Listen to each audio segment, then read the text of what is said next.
Assalamualaikum warahmatullahi wabarakatuh. Halo semua. Perkenalkan, nama saya Dinda Puspa Pertiwi, NPM 2335 10549.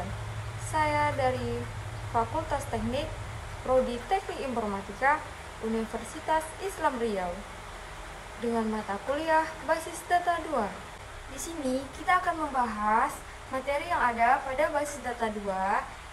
Yang pertama yaitu ada aljabar relasional, yang kedua ada ERD, yang ketiga ada view, commit, dan rollback, yang keempat ada function, trigger, dan store prosedur.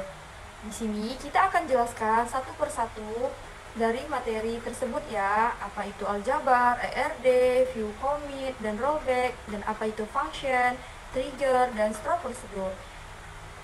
Mari kita bahas. Pada basis data 2, kita akan mempelajari yang pertama yaitu aljabar relasional. Pengertian aljabar relasional yaitu merupakan cabang matematika yang mempelajari manipulasi dan analisis data dalam basis data relasional. Aljabar relasional mendefinisikan serangkaian operasi seperti seleksi, proyeksi, join, dan union yang dapat diterapkan pada relasi atau set tuple. Operasi-operasi ini memungkinkan pengguna untuk mengakses dan mengelola data dengan cara yang terstruktur dan terstandar.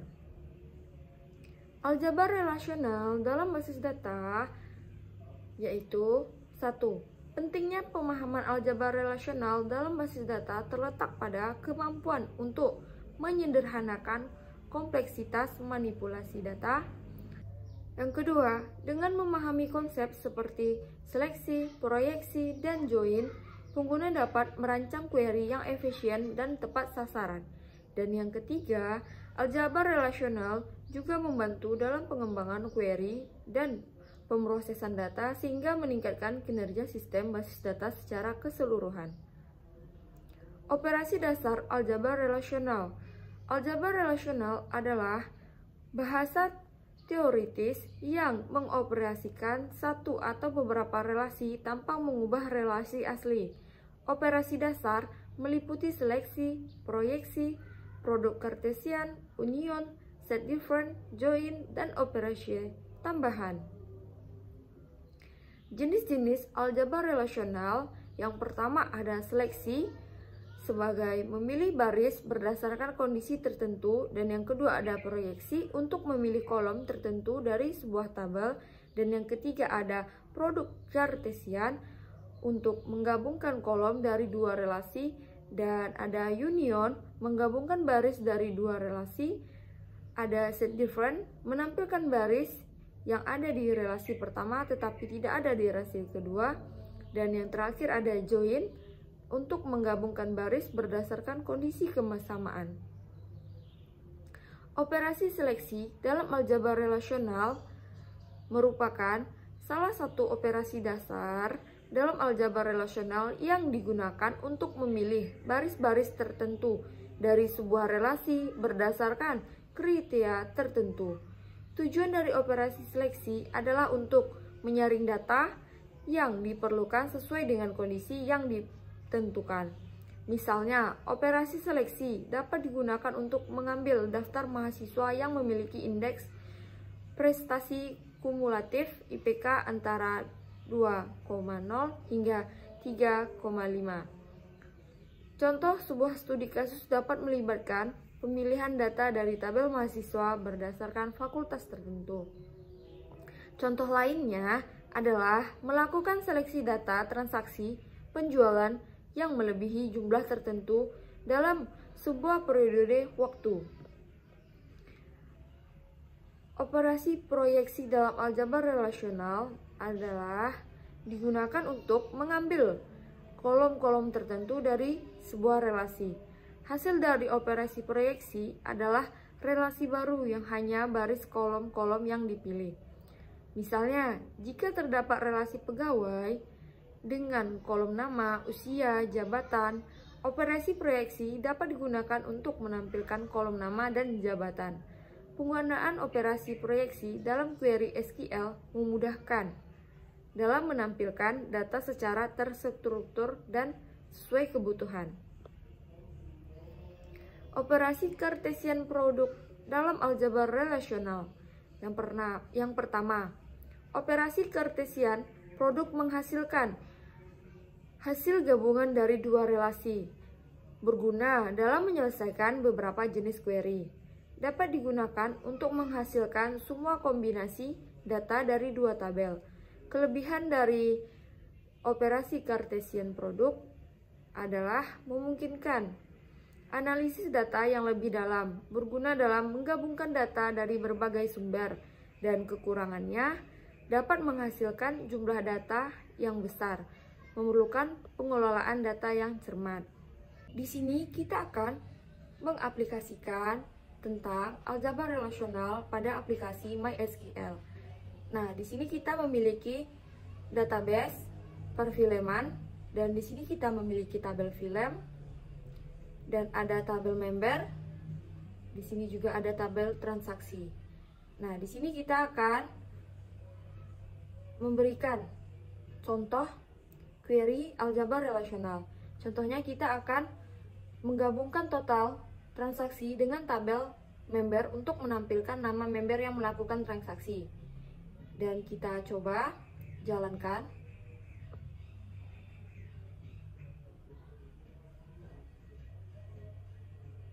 Jadi, kita mendapatkan nomor transaksi, nama member, tanggal sewa, dan tanggal kembalian. Dan disinilah kita mendapatkan nama member yang melakukan transaksi. Dan kita akan coba contoh yang kedua, yaitu menggabungkan nama member dari tabel member dengan nama judul film dari tabel film. Di sini setiap tabel itu berelasi ya. Nah, ini adalah hasil dari query menggabungkan nama member dari tabel member dengan nama judul film dari tabel film. Di sini ada nama entitas dan jenis entitas. Lanjut, kita akan membuat database dari contoh materi aljabar relasional, dan di sini kita memiliki database supermarket, di mana kita memiliki tabel pelanggan, tabel barang, dan tabel invoice. Ada tabel detail invoice. Nah, di sini kita akan mencoba mengambil semua informasi pembelian dan detailnya untuk pelanggan yang berada di Jakarta. Nah, di sini banyak sekali tabel-tabel yang saling berelasi ya. Nah, jadi hasil dari query tersebut ini ya outputnya. Invoice 01, nama pelanggannya Ani, kota pelanggannya dari Jakarta, nama barang yang ia beli adalah beras, jumlahnya 2, dan harga satuannya 10.000. Materi yang kedua pada basis data 2 yaitu ERD, di mana kita akan mempelajari pengertian dari ERD. ERD adalah sebuah gambar atau diagram yang digunakan untuk menggambarkan hubungan antara entitas atau objek dalam sebuah database. Dalam ERD, entitas atau objek direpresentasikan sebagai kotak dengan atribut-atribut yang terkait dengan entitas tersebut. Hubungan antara entitas ditunjukkan oleh tanda panah atau garis yang menghubungkannya. ERD memungkinkan pengembangan database untuk memvisualisasikan struktur data dengan jelas dan memahami bagaimana entitas saling terkait. ERD dapat membantu dalam merancang sebuah database. Contoh simbol ERD yang pertama itu ada atribut, bagian dari sebuah entitas, dan yang kedua ada entitas, objek dari sebuah tabel, garis sebagai penghubung atau penghubung antara entitas, atribut, dan relasi. Dan yang keempat ada simbol relasi, hubungan yang dibentuk untuk menunjukkan adanya koneksi antar tabel. Pembagian relasi. Yang pertama, relasi pertama one to one, Apa maksud dari satu ke satu ini? Misalnya, terdapat entitas A dan B.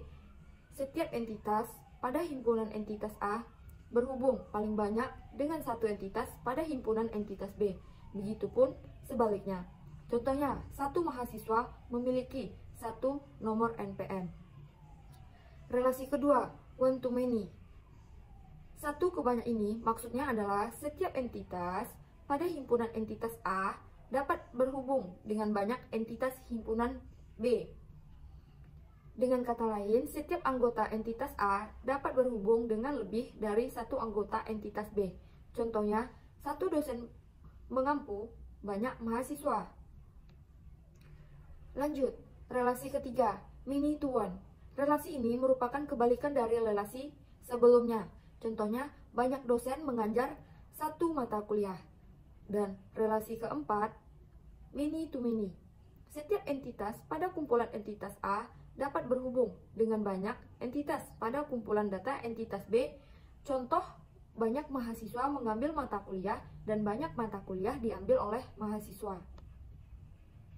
Contohnya, contoh entitas yaitu ada dosen, mata kuliah, dan mahasiswa. Dan atribut dilengkapi dengan NIP, dosen, nama dosen, jabatan dosen, alamat dosen. Dan atribut pada mata kuliah, kode mata kuliah, nama mata kuliah, jumlah SKS, jenis mata kuliah, dan semester. Dan atribut pada mahasiswa ada NPM, nama mahasiswa, jenis kelamin, dan kelas mahasiswa. Nah, ini adalah salah satu contoh ERD. Satu, di sini ada dosen, mata kuliah, dan mahasiswa, di mana sebagai entitas. Dan atribut dosen adalah NIP dosen, nama dosen, jabatan dosen, alamat dosen. Nah, di sini kita menerapkan dosen ke mata kuliah ini one to many ya, karena satu dosen bisa mengajar banyak mata kuliah. Dan NIP dosen ini disebut dengan primary key. Nah, dan sini kita bisa sebut juga kode mata kuliah ini sebagai primary key. Dan mata kuliah dengan mahasiswa adalah relasinya many to many, karena banyak mata kuliah bisa diambil oleh banyak mahasiswa, di mana mahasiswa ini memiliki primary key-nya adalah NPM. Di sini ada contoh ERD, dan soalnya adalah buatlah ERD dari tabel yang ada pada gambar. Tentukan primary key-nya beserta foreign key-nya. Tentukan relasi yang sesuai untuk tabel tersebut. Nah, bentuk duanya, tambahkan tabel transaksi pada ERD, kemudian tentukan relasi dari tabel lainnya ke tabel transaksi. Sertakan tentukan primary key-nya beserta foreign key. Nah, ini adalah tabel yang bakal kita buat ERD, di mana tabel ini yang saling berelasi. Nah, di sini bentuk gambar ERD satunya ada supplier sebagai entitas dan atributnya ada nama supplier, ID supplier, alamat supplier, dan nomor HP supplier. Nah, di sini juga ada barang sebagai entitas dan pembeli sebagai entitas, dan ini adalah atribut dari pembelian. Nah, jadi di sini supplier ke barang itu kita menerapkan relasi many to many. Karena apa? Karena supplier bisa memasukkan banyak barang. Dan di sini barang ke pembelian sama relasinya many to many, di mana barang bisa dibeli, banyak barang bisa dibeli oleh banyak pembeli. Dan di sini primary key-nya adalah di ID supplier, ada di kode barang, ID supplier, dan ID pembeli. Dan ini adalah contoh ERD 2. Di sini ada supplier, barang, pembeli, melakukan transaksi ya. Nah, di sini sangat berelasi satu sama lain. Baiklah, itu materi mengenai ERD. Materi yang ketiga pada basis data 2 yaitu view, commit, dan rollback. Di sini kita memiliki pengertian. View merupakan suatu bentuk representasi data yang dapat dibuat dengan melibatkan data yang ada pada satu atau beberapa tabel Dengan dibuatnya view, maka dimungkinkan hanya bagian tertentu dalam suatu tabel yang akan muncul. Contoh implementasi view. D sebagai tanggal 1 sampai 3, C sebagai bulan. Dan pengertian dari commit atau penyimpanan transaksi data secara permanen. Commit digunakan untuk mengakhiri transaksi dan menyimpan semua perubahan yang telah dilakukan selama transaksi tersebut ke database secara permanen. Kapan sih menggunakan commit? Nah, saat Anda melakukan beberapa operasi SQL yang harus dijalankan sebagai satu unit atomik, contohnya memindahkan saldo antara dua akun di bank. Setelah memastikan bahwa semua operasi dalam transaksi berjalan tanpa kesalahan, keuntungan menggunakan commit. Yang pertama itu adalah konsisten, memastikan bahwa semua perubahan dalam transaksi hanya akan disimpan jika semua operasi berhasil, menjaga integritas data. Dan yang kedua ada kontrol, memberikan kontrol penuh kepada pengguna kapan perubahan disimpan ke database, lalu mengakhiri transaksi dengan commit, menyimpan semua perubahan yang terjadi selama transaksi. Nah, apa sih itu rollback? Rollback atau disebut dengan membatalkan transaksi yang telah dilakukan. Rollback digunakan untuk membatalkan transaksi yang sedang berjalan, sehingga mengembalikan database ke keadaan sebelum transaksi dimulai. Ini berarti bahwa semua perubahan yang telah dilakukan dalam transaksi tersebut tidak akan diterapkan ke database. Kapan sih menggunakan rollback? Nah, kesalahan dalam transaksi. Jika ada kesalahan dalam salah satu pernyataan SQL selama transaksi. Nah, yang kedua ada kondisi tidak terpenuhi, maka kita akan menggunakan rollback. Jika kondisi bisnis atau logika tidak terpenuhi, pengguna membatalkan operasi jika pengguna memutuskan untuk tidak melanjutkan transaksi. Nah, di sini adalah contoh dari database perusahaan untuk view, commit, dan rollback. Di sini kita akan melihatkan database dari perusahaan. Dan lanjut, di sini ada database akun. Nah, di sini kita akan insert data pada tabel akun. Nah, di sini kita akan contohkan operasi menampilkan data pada tabel akun. Dan ini query-nya. Dan di sini kita akan rollback. Rollback adalah membatalkan transaksi yang sedang berjalan. Nah, ini query-nya, kita akan batalkan transaksi yang sedang berjalan. Dan yang kedua itu ada commit, digunakan pada begin. Nah, di sini query-nya. Materi yang keempat pada basis data 2 yaitu ada function, trigger, store procedure.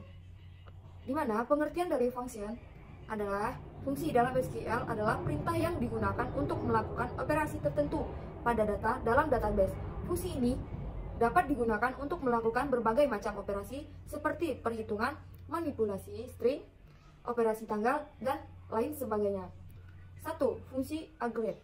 Fungsi ini digunakan untuk melakukan perhitungan terhadap sekelompok data dan mengembalikan satu nilai hasil. Contohnya adalah fungsi count, sum, avg, min, dan max.